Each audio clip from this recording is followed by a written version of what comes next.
Assertive sentence, जैसे कि आप बोर्ड पर देख रहे हैं। टॉपिक में आने से पहले बच्चों नमस्कार, आपका स्वागत करता हूं। मैं धीरेन्द्र सिंह।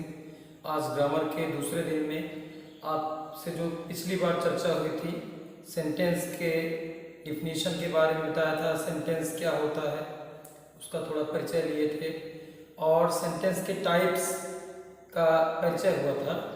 अब आज हम लोग सेंटेंस के एक एक करके सारे टाइप्स का डिटेल थोड़ा थोड़ा देखेंगे। असर्टिव सेंटेंस क्या है, सबसे पहले यहाँ पर टॉपिक में देखते हैं kinds of sentence based on expression, यानी मीनिंग के बेस पर या एक्सप्रेशन के बेस पर, यानी हम अपने बात को जब किसी से कहते हैं वो एक्सप्रेशन कहलाता है। अपनी बात को रखना किसी के सामने, ये एक्सप्रेशन कहलाता है। भाव अभिव्यक्ति कहते हैं। तो भाव अभिव्यक्ति के आधार पर there are 5 kinds of sentences. हमने कल चर्चा किया था काइंड्स ऑफ सेंटेंस में assertive sentence, interrogative, imperative, optative, exclamatory. तो आज बारी बारी से इन पांचों को हम देखेंगे। असर्टिव सेंटेंस सबसे पहला टाइप है सेंटेंस का असर्टिव सेंटेंस। असर्टिव मीन्स होता है जिसमें कोई असर्शन, असर्शन मीन्स कथन, ठीक है। एक सेंटेंस जिसमें कि which has some statement,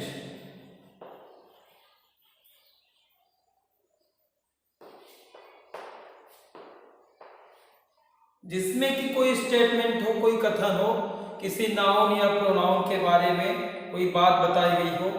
example,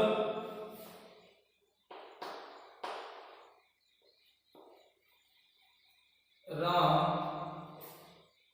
is a good boy.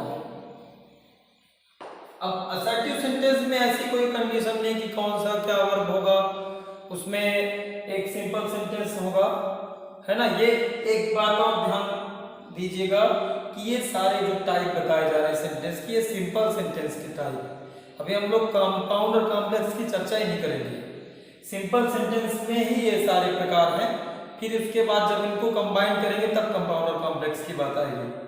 तो अभी केवल सेंटेंस कितने प्रकार के होते हैं इस पर बात हो रही है, सेंटेंस मीनिंग के आधार पर। तो यहाँ पर पहला टाइप है असर्टिव, यानी जिसमें कोई बात बताई जाए किसी के बारे में कि वह ऐसा है, ठीक है। अब उसमें दोनों प्रकार की, नेगेटिव पॉजिटिव दोनों प्रकार की बातें होती हैं। तो ये एक मैंने अफर्मेटिव सेंटेंस लिखा है, Ram is a good boy, affirmative है,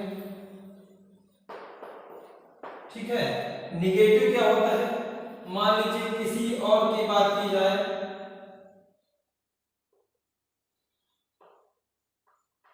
Brijesh is not a good boy. अब यहां जिस खूबी की, जिस एडजेक्टिव को यहां लिया गया वही एडजेक्टिव यहां मिल जाएगा, लेकिन यहां निगेशन है, निगेटिव है कि ऐसा नहीं है ना, ब्रिजेश अच्छा लड़का नहीं है, ठीक। I go to school every day.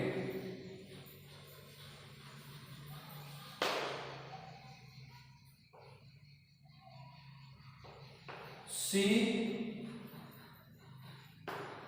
does not come to school every day.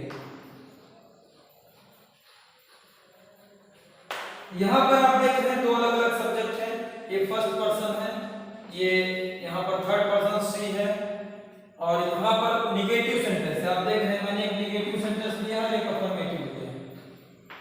Negative की पहचान क्या है, उसमें नॉट आएगा या कि नेवर आएगा। मान लीजिए किसी के लिए कहा जाए कि वह कभी लेट नहीं होता है,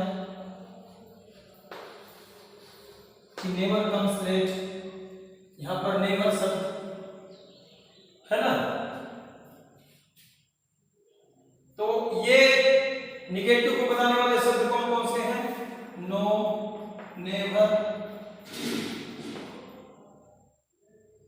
neither, nor, etc. तो ये हमने जो एग्जाम्पल लिखा है, इसमें जो सेंटेंसेस मैंने लिखा है एग्जाम्पल्स में, ये सारे क्या है, असर्टिव सेंटेंस। इनमें सब में एक सब्जेक्ट और एक वर्ब है, ये पहचानने की सिंपल है। और ये असर्टिव का मतलब इनमें कथन है, कोई ना कोई पॉजिटिव नेगेटिव सेंस में, अफर्मेटिव या नेगेटिव सेंस में कोई स्टेटमेंट है, कथन है। किसी के बारे में कोई बात कही जाए, किसी में व्यक्ति विशेष के बारे में, तो वो असर्टिव सेंटेंस होता है। ठीक है। अब असर्टिव के बाद हम दूसरे टाइप पे जाएंगे, इंट्रोगेटिव।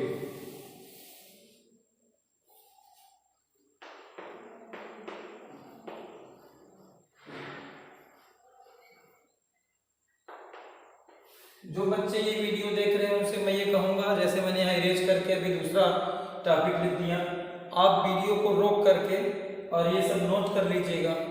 उसके बाद जो है आप इसको लिखिए, आगे बढ़िए। ठीक है ना। तो ये मैं थोड़ी देर के लिए इसीलिए साइड हो गया हूँ। अब मैं इंट्रोगेटिव सेंटेंस पर हम चर्चा करेंगे। ठीक है।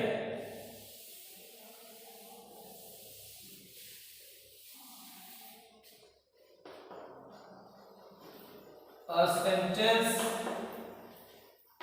having some question। एक सेंटेंस जिसमें कोई क्वेश्चन पूछा जाए, कोई प्रश्न पूछा जाए, वह क्या होता है, इंट्रोगेटिव सेंटेंस, प्रश्नवाचक। उसमें भी बहुत प्रश्नवाचक में दो सब कैटेगरी हैं, लेकिन पहले तो दोनों को हम देखेंगे कि कौन कौन से हैं। Who is your class teacher? Who is your class teacher? ठीक है ना। Do you know him? अब इसमें देखिए, यहां पर ये कैसा है, प्रश्नवाचक शब्द है। यहां पर क्या है, हेल्पिंग वर्ब है ना। यहां दो कैटेगरी है, क्वेश्चन की, इंट्रोगेटिव सेंटेंस की। एक में क्वेश्चन वर्ड है शुरू में, एक में हेल्पिंग वर्ब है। ठीक है ना। तो ये आपको मालूम होना चाहिए कि प्रश्न भी कई प्रकार के होते हैं, कई प्रकार के प्रश्न हैं। ठीक है। मैं यहाँ थोड़ा सा संक्षेप में आपको थोड़ा परिचय कर देता हूँ। दो सब कैटेगरी हैं क्वेश्चंस की, इंट्रोगेटिव सेंटेंस की, है ना। तो यहां पर आप देख लीजिएगा, beginning with helping verb, helping verb से शुरू होने वाले, यानी do, does, did, is, are, इनमें से कोई होगा शुरू में, फिर कोई सब्जेक्ट होगा, फिर कोई मेन वर्ब होगा, है ना। ये स्ट्रक्चर हो गया, और लास्ट में क्वेश्चन मार्क होगा। अब दूसरा क्या है, बिगिनिंग विद क्वेश्चन वर्ड। ठीक है। QW मतलब क्वेश्चन वर्ड, प्रश्नवाचक। व्हाट, क्या, क्यों, कब, कैसे, कहां, किस लिए, है ना। ये सारे शब्द क्या है, क्वेश्चन वर्ड है। तो इनसे शुरू होने वाले सेंटेंस जो होते हैं, जैसे हु, जिनमें शुरू में होता है, या व्हाट, या विच, या हाउ, व्हेन, है ना। इनका अर्थ क्या है, कौन, क्या, कौन सा, कैसे, कब। ये सारे क्वेश्चन वर्ड हैं। इनके बाद जैसे हु के बाद कोई इज या आर, इनमें से कोई वर्ब होगी, है ना, या वाज होगा, कोई इनकम्प्लीट वर्ब होगी। उसके बाद वाज के बाद भी इस तरह हो सकता है, कोई ना कोई हेल्पिंग वर्ब मेन वर्ब होगी, है ना। Helping verb plus main plus object. ये तो मैं अभी स्ट्रक्चर की बात कर रहा हूं। एग्जाम्पल्स इनमें बहुत सारे हैं, जैसे यहाँ पर हेल्पिंग वर्ब वाली कैटेगरी देखिए, जिसमें जिस प्रश्न का उत्तर हाँ या ना में हो, यस नो टाइप क्वेश्चंस इनको कहते हैं। जैसे यस और नो विदिन का, जैसे आपसे पूछा जाए कि क्या तुम स्कूल जाते हो, तो यदि आप जाते हैं रोज तो आप कहेंगे यस, नहीं जाते तो नो। क्या तुम अंग्रेजी जानते हो, आप जानते हैं तो कहेंगे यस, नहीं जानते तो नो। जिनमें प्रश्न के शुरुआत में क्या शब्द हो वे क्या है, ये इस कैटेगरी वाले हैं जो कि क्या से शुरू होते हैं। वो कौन से क्वेश्चन है जिनमें सब में हेल्पिंग वर्ब होता है। हाँ, हेल्पिंग वर्ब अलग अलग है। हेल्पिंग वर्ब का क्या मतलब है, अलग अलग हेल्पिंग वर्ब अलग अलग टेंस की बात करता है, अलग अलग काल के क्रिया की बात करता है। जैसे मान लो हमको कहना है, किसी से पूछना है कि क्या तुम कल स्कूल गए थे, या क्या तुमने कल खाना खाया था, तो ये पास्ट परफेक्ट की बात हो गई या पास्ट इंडेफिनिट की बात हो गई, है ना। तो वहां पर पास्ट इंडेफिनिट है तो डिड होगा, did you take food yesterday, या और पहले की बात है पास्ट परफेक्ट की बात ही, had you taken the dinner yesterday, ठीक है। लेकिन अगर क्वेश्चन वर्ड है तो वहां क्या शुरू में नहीं होगा, वहां क्या बीच में होगा, है ना। के व्हाट शब्द जो है ये बीच में आएगा। तुमने आज क्या पढ़ा, what have you read today. आपका क्या नाम है, what is your name, what is your name, sorry, आपका क्या नाम है, व्हाट इज योर नेम। आप कहाँ रहते हो, वेयर डू यू लिव, ठीक है। तुम कब स्कूल जाओगे, when did you go to school, sorry when will you go to school, है ना, सॉरी। तो यहाँ पर ये आपको टेंस के अनुसार हेल्पिंग वर्ब क्या बताता है, टेंस को, किस समय की बात। और पर्टिकुलर क्वेश्चन वर्ड जो है वो ये रिलेटेड है, ये सारे क्वेश्चन वर्ड रिलेटेड हैं एडवर्ब से, ठीक है ना। मोस्टली एडवर्ब है या कि ऑब्जेक्ट को पूछते हैं ये, है ना। तो इनके बारे में फिर डिटेल में और आगे हम जब पढ़ेंगे, एडवर्ब क्लास पढ़ेंगे, एडजेक्टिव क्लास पढ़ेंगे, तब ये हमको क्लियर हो गया और अच्छा से। तो ये अभी आपको परिचय करा रहा हूँ कि दो टाइप के क्वेश्चन होते हैं। एक क्वेश्चन वो होता है जिसमें क्या शुरू में ही होता है और उसका आंसर हमेशा यस नो में होता है। एक क्वेश्चन वो होता है जिसमें क्या, क्यों, कब, कैसे बीच में होते हैं और उनका आंसर अलग अलग होता है, ठीक है।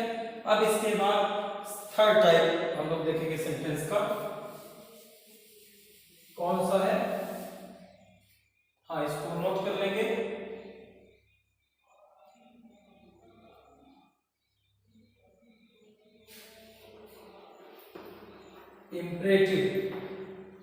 Imperative sentence. इंपरेटिव को मैं थोड़ा अपने भाषा में, ग्रामर की स्टैंडर्ड लैंग्वेज में लगा के मैं अपने तरीके से डिफाइन करता हूं। इंपरेटिव का मतलब जो इंप्रेशन बनाए, सामने वाले के ऊपर प्रभाव बनाए। तो सामने वाले के ऊपर प्रभाव बनाने के लिए हम क्या बोलते हैं, उसको आदेश देते हैं, आज्ञा देते हैं। इसलिए इंपरेटिव सेंटेंस का सेंस क्या होता है, आज्ञावाचक, है ना, आदेशात्मक।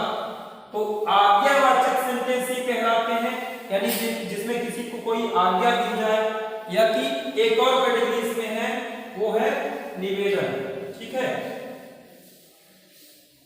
इंपरेटिव में ही दो कैटेगरी है, एक कैटेगरी में है ऑर्डर या सजेशन, और दूसरी कैटेगरी है रिक्वेस्ट। तो ऑर्डर, सजेशन या एडवाइस या डिमांड, ये सब एक कैटेगरी में है। इनमें क्या होता है, इनमें वर्ब शुरू में होता है, उसके बाद ऑब्जेक्ट होगा, ऑब्जेक्ट में कोई नाउन होगा, ठीक है। और यहां क्या होता है, यहां प्लीज या काइंडली शुरू में होगा, फिर उसके बाद हमारे पास ऑब्जेक्ट होगा, ठीक है ना। कहीं कहीं वर्ब भी हो जाता है वर्ब के बाद। तो अब यहां एग्जांपल्स देखेंगे। गिव मी अ पेन, अब इसका क्या अर्थ है? Give me a pen. Verb starting में है सेंटेंस की। सेंटेंस में जो ये यहाँ पर पर्सन है, ये फर्स्ट पर्सन का क्या है? ऑब्जेक्टिव केस है। आई नहीं यहाँ पे, है ना। मुझे एक पेन दो, यानी मैं ऑब्जेक्ट हूं और पेन सामने वाला दे रहा है। यहाँ एक तरह से सब्जेक्ट यू होता है, हमेशा सामने वाले को हम ऑर्डर देते हैं, यू को ऑर्डर देते हैं या यू से ही निवेदन करते हैं। तो यहां पर इसका अर्थ क्या है? मुझे एक पेन दो या दीजिए, ठीक है। अब छोटा है हमसे तो उसके लिए हम यही कहेंगे कि गिव मी अ पेन, मुझे एक पेन दो। लेकिन अगर बड़ा है तो वहां पर हम इस तरह से नहीं बोलेंगे। बड़े से क्या बोलेंगे? Please give me a pen. क्या बोलेंगे बड़े को? यहां प्लीज लग गया। Give me a pen, please give me a pen. दोनों में किस चीज का डिफरेंस है? यहां प्लीज, ठीक है। यहां प्लीज जो है दोनों को डिफरेंशिएट कर रहे हैं, यानी इन दोनों टाइप में केवल यहां प्लीज और काइंडली का डिफरेंस है। आप देख सकते हैं, यहां भी वर्ब का सब्जेक्ट, यहां भी वर्ब का सब्जेक्ट। वर्ब यानी आदेश जो दिया जा रहा है करने के लिए, और ऑब्जेक्ट जिसको दिया जा रहा है या जिससे निवेदन किया जा रहा है, ठीक है। तो यहां पर और एग्जांपल देखते हैं। अब ये तो ऑर्डर वाला सेंस हो गया है ना, यहां पर क्या है? ऑर्डर है। लेकिन यहां जितने सेंटेंस लिखो आप प्लीज या काइंडली आएगा किसी में तो वो रिक्वेस्ट होगा। वॉक स्लोली, ये क्या है? ये सजेशन है या एडवाइस। कोई मान लीजिए ऐसा लगता है कि तेज चलेगा, गिर न जाए कहीं, उसको सुझाव दिया जा रहा है कि धीरे चलो, है ना। लेकिन अगर इसी में हम कोई बड़ा है हमसे, उसको हम इस तरह से तो नहीं बोलेंगे। उसके लिए क्या यूज करेंगे? Please, please watch.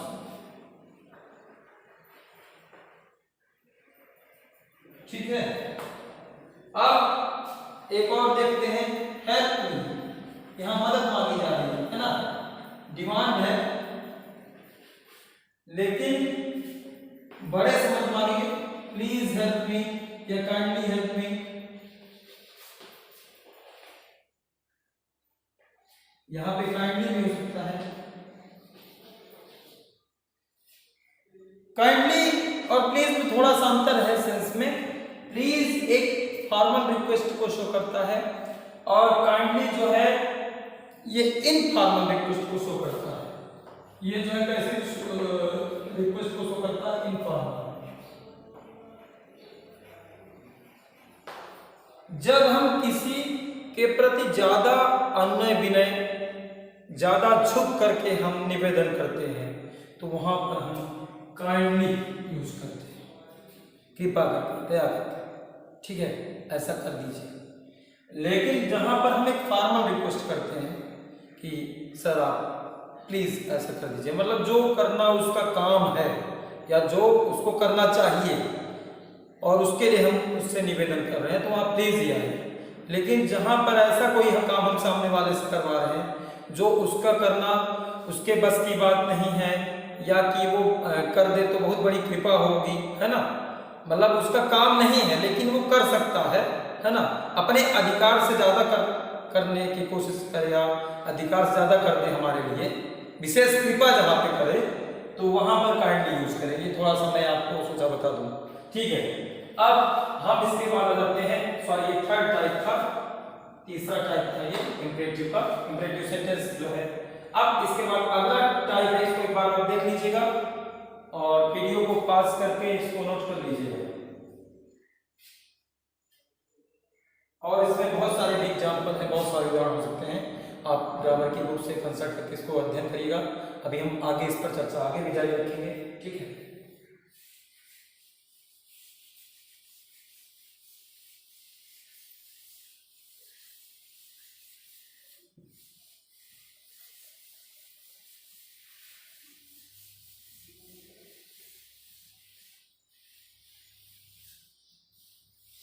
अब इसके बाद अगला है ऑप्टेटिव सेंटेंस।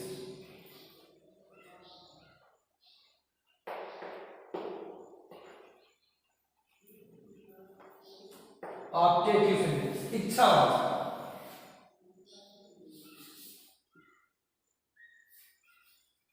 ऑप्टेटिव सेंटेंस, यहां पर दो मैंने कॉलम बना दिया है, थोड़ा सा बहुत ज्यादा अंतर तो नहीं लेकिन थोड़ा सा डिफरेंस है हल्का फुल्का। दो यहाँ भी मतलब है ऑप्टेटिव सेंटेंस में ही, लेकिन बहुत ज्यादा अंतर नहीं है, लेकिन थोड़ा सा अंतर है। ऑप्टेटिव सेंटेंस क्या शो करता है? विश फॉर समवन, किसी के लिए हम कोई विश जो व्यक्त करते हैं वो क्या है? ऑप्टेटिव सेंटेंस, ठीक है ना। जैसे कि काश तुम परीक्षा पास हो जाओ, काश तब यूज होता है जब परीक्षा पास होने की संभावना बहुत कम है। लेकिन अगर हम जान रहे सामने वाला पढ़ रहा है फिर भी हम उसको आशीर्वाद दे रहे, चाह रहे हैं कि वो पास हो जाए, है ना, तो वहां पर कहेंगे may you pass the exam, है ना, तुम परीक्षा पास हो जाओ, है ना, एक आशीर्वाद टाइप का। या कि मान लीजिए कोई हमारे प्रति बहुत बुरा भाव रखता है और हम ये उसको श्राप देते हैं। बहुत लोग ऐसे होते हैं कि जब सामने वाला उनकी मतलब लगता है कि हमारे प्रति इसका विचार अच्छा नहीं तो उसके लिए बैड विश करते हैं, है ना, तो उसको कहते हैं कि तुम्हारा सर्वनाश हो जाए, है ना, तुम नरक में चले जाओ, है ना, तुम may you go to hell, ऐसा बोलते हैं। तो ऐसे सेंटेंस जो विश शो करते हैं उनको हम क्या कहते हैं? Optative sentence. ऑप्टेटिव मतलब यहाँ मैं लिख रहा हूँ मीनिंग इच्छावाचक, ठीक है। तो यहाँ पर क्या हो जाएगा? मे यू लिव लॉन्ग, तुम दीर्घायु हो। मे यू लिव लॉन्ग, तुम्हारी आयु, तुम दीर्घायु हो, है ना। ऑब्जेक्टिव सेंटेंस को कभी कभी ये एक्सक्लेमेशन मार्क से शो करते हैं, है ना, लेकिन ये जरूरी नहीं है। और इसी में एक कैटेगरी ये है, मैं इधर लिख रहा हूं सेकंड कॉलम में, है ना। तो यहां एक मे से शुरू होता है और एक माइंड से।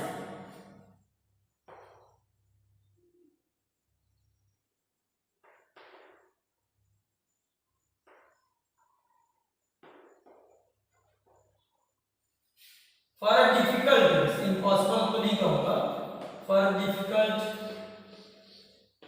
Wish, for a wish that may be expected to be difficult, ऐसी कोई विश जो कि ऐसा लगता है कि कठिन हो, है ना, मतलब उसके पूरे होने की संभावना कम हो। फॉर अ डिफिकल्ट विश, वहां पे मतलब संभावना कम है किसी काम के होने की या कम संभावना, तो वहां पे माइट का यूज करते हैं। वहां पे जब हम कोई विश करते हैं तो माइट प्लस सब्जेक्ट प्लस आगे वही स्ट्रक्चर रहेगा, वर्ब प्लस द चीजें, है ना। और यहाँ पर क्या होगा? यहाँ पर अच्छा, यहाँ पर एक वर्ब भी होगा, है ना, मोस्टली कई बार। यहाँ पर सब्जेक्ट प्लस वर्ब, इसके पहले में होगा, है ना, में plus subject plus verb plus other चीजें। तो यहाँ इसका अर्थ क्या हो जाएगा? मान लीजिए माइट कहें, might you live long, sense थोड़ा बदल जाएगा, तुम दीर्घायु होते, मतलब जब किसी के लिए कहा इस कंडीशन में जब ये लगता है कि बचेगा नहीं, ज्यादा दिन जिंदा नहीं रहेगा, तो हम उसके लिए ऐसे दुख भरे भाव में व्यक्त करें कि माइट यू लिव लॉन्ग, आज तुम लंबी आयु जीते, है ना, ऐसा। तो वहां पर माइट का सेंस काश में ही लिया जाएगा। क्या है कि जब कोई काम होने की संभावना कम होती है वहां पर काश या इंग्लिश में माइट शब्द यूज करते हैं। माइट यू लिव, तुम्हारी आयु बहुत लंबी होती है, काश ऐसा होता है ना। अब मान लीजिए इसी तरह और एग्जाम्पल दे देते हैं, may you pass this exam, मान लीजिए कोई परीक्षार्थी पास होने की स्थिति में है, फिर भी हम उसके लिए विश कर रहे हैं कि वो परीक्षा पास हो जाए। May you pass this exams, तुम इस परीक्षा को पास करो। और परीक्षा पास होने की चांस बहुत कम है, ना के बराबर है, पास ही नहीं होगा, है ना, हमको मालूम है, लेकिन फिर भी हम उसके लिए विश करें कि वो पास हो जाए किसी तरह जैसे भगवान कृपा कर दे तो हम माइट का यूज करेंगे, मैं का यूज नहीं करेंगे। Might to pass this exam, काश तुम इस परीक्षा को पास कर लेते। Might to pass this exam. तो ये सारी तो अच्छी विश हो गई। एक आध बैड विश का एग्जाम्पल देते हैं। मान लीजिए किसी के लिए हम ऐसी काम लगा रहे कि वो नरक में चला जा रहा है ना, या उसका सर्वनाश हो जाए, तो हालांकि इसे यूज नहीं करना चाहिए, लेकिन यहाँ पे एग्जाम्पल में बता रहा हूँ आपको। May he go to hell, may he go to hell, might you go to hell. हालांकि इस विश के साथ जो है ये मतलब बैड विश के लिए ऐसे एग्जाम्पल में माइट कम आता है। मोस्टली माइट का यूज वहां करते हैं जहां कोई अच्छी विश हमारी हो लेकिन उसके पूरे के होने के चांस कम हो, है ना। एक इसलिए मैं इसको थोड़ा इरेज करके यहाँ पर ये एग्जाम्पल ले लूंगा। गो टू हेल के लिए माइट का यूज नहीं ठीक रहेगा। यहाँ पे जैसे मान लीजिए हम किसी के लिए कहें कि वह काश वह बच जाता, माइट ही सर्वाइव,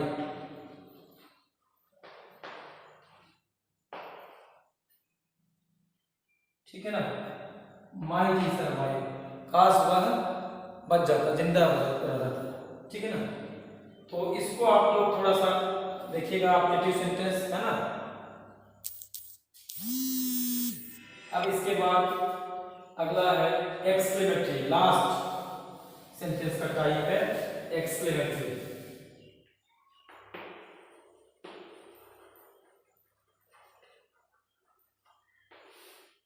एक्सक्लेमेटरी ध्यान दीजिएगा।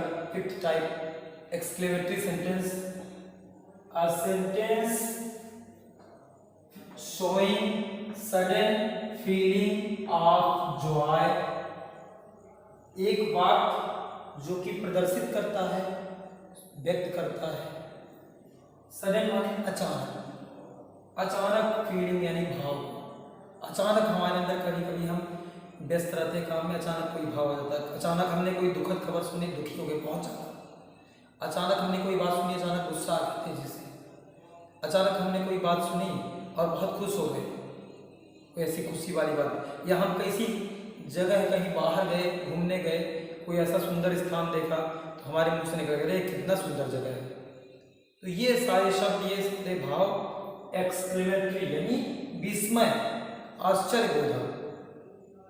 आश्चर्य के साथ हम जब अपना कोई भाव व्यक्त करते हैं तो वह क्या कहलाता है, एक्सक्लेमेटरी सेंटेंस। इसमें भी यहाँ दो मैंने कैटेगरी बना दिया है तो सब एक ही, लेकिन उसमें दो स्ट्रक्चर के आधार पर मैंने डिवाइड कर दिया है। एक में ऐसा स्ट्रक्चर होता है कि एक एक्सक्लेमेटरी वर्ड होगा शुरू में, आप देख रहे हैं मैं अंडरलाइन कर रहा हूं। इस तरह का कोई शब्द होगा भाव के अनुसार। यहाँ भाव जैसे क्या है, वन द मैच, मैच जीत गए, खुशी का भाव है।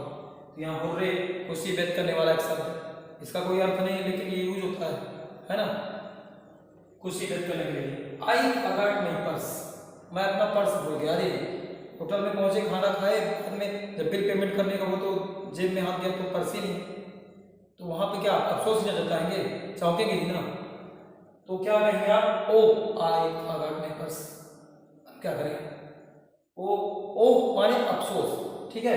हुर्रे माने बहुत खुश है। एलस बहुत दुखद बात, दुख है ना। क्या दुखद बात है, ही इज नो मोर, वह अब नहीं रहा, बड़े दुख की बात है। ये भाव होता है इस शब्द का। ये वाह माने अरे, मतलब उसका अपना सेंस नहीं वाह, लेकिन फीलिंग को शो करता है कि हम चौंक गए। क्या देख के चौंक गए, this is the beautiful scene, कि यह एक सुंदर दृश्य है। किसी जगह गए, कोई बहुत अच्छा दृश्य दिखा, वंडरफुल, किसी की हम तारीफ कर रहे हैं, अरे बहुत बड़ा, अद्भुत। You have done a nice job, तुमने बहुत अच्छा काम किया। किसी ने कोई अच्छा काम कर दिया, हमारे मन का काम कर दिया, तो हम उसकी तारीफ में ऐसा बोल देते हैं, वंडरफुल, तुमने बहुत बढ़िया काम किया। अब यहाँ मैंने कारण खाली रखा है, इसको मैं भी यहाँ पे बता रहा हूँ आपको। यहाँ पे क्या होता है, इसमें और इसमें क्या होता है। यहाँ ये वाले शब्द भी यहाँ हो सकते हैं, लेकिन इसके बाद स्ट्रक्चर चेंज होता है। इसके बाद जैसे यहाँ पे सब्जेक्ट है सब जगह, यहाँ एक ज्यादा एक्सक्लेमेशन को, ज्यादा भाव को शो करने के लिए फोर्सली व्हाट या हाउ का यूज करते हैं। जैसे मान लीजिए किसी के हम तारीफ करें कि तुम कितना बुद्धिमान हो, हाउ इंटेलिजेंट यू आर, है ना, तुम कितने बुद्धिमान हो, ऐसा मतलब व्यक्त करके वो उससे बुद्धिमान कोई है ही नहीं, है ना। तो ऐसे लिखेंगे। मान लीजिए किसी की हम तारीफ कर रहे हैं, किसी ने कोई बहुत अच्छा काम किया, तो हम क्या कहते हैं, हाउ इंटेलिजेंट यू आर,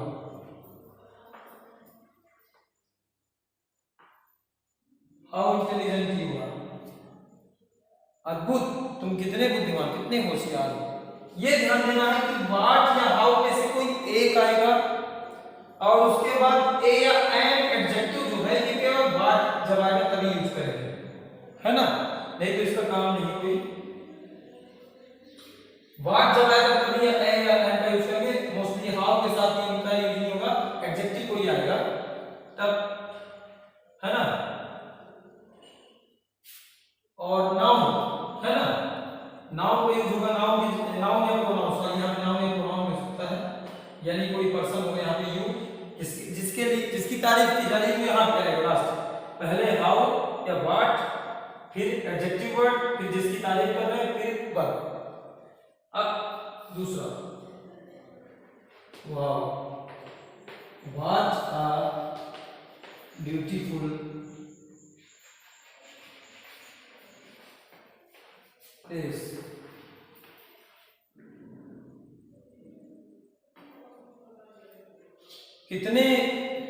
कितना सुंदर स्थान है, कितना सुंदर स्थान, इस स्थान को देखने गए, बहुत अच्छा लगा, उसकी सुंदरता में तारीफ कर रहे हैं, तो यहाँ पे वाह व्हाट ब्यूटीफुल प्लेस।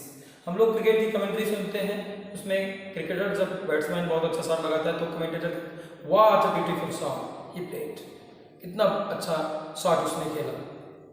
तो व्हाट, है ना, व्हाट के बाद मोस्टली ए या एन जब आएगा, वो कब आएगा, एन कब आएगा, जब यहाँ जो एडजेक्टिव होगा वो वॉवेल से जब शुरू होगा, है ना। एडजेक्टिव जैसे यहाँ पे इंटेलिजेंट का है, अब जैसे मान लीजिए ए एन का यूज कब होगा, जब थर्ड पर्सन होगा ज्यादातर, वहां पे यूज करेंगे, ठीक है ना। और एक एग्जांपल देख लेते हैं, जैसे मान लीजिए व्हाट की यूज करके हम सामने वाले की तारीफ कर रहे हैं, तो what a nice person you are, ऐसा भी हो सकता है। यहाँ ये चीज ध्यान देंगे कि ये एक्सक्लेमेशन मार्क जो है लास्ट में आएगा, यहाँ शुरू में होगा या फिर लास्ट में होगा, ठीक है ना। और जब यहाँ नहीं होगा शुरू में, तो यहाँ लास्ट में एक्सक्लेमेशन मार्क जरूर लगाएंगे। तो बच्चों ये था पांचों टाइप के सेंटेंसेस का परिचय, जो मुख्य रूप से हमारे सामने यूज होते हैं, हम यूज करते हैं, इनको आप दोहराइएगा। ये वीडियो थोड़ा लंबा हो गया, इसको पूरा देखिएगा, मैं ये बार बार कहूँगा, है ना। तो आप रिवाइज करिएगा, आगे फिर आगे की जानकारी, आगे का मैटर अगले वीडियो। धन्यवाद।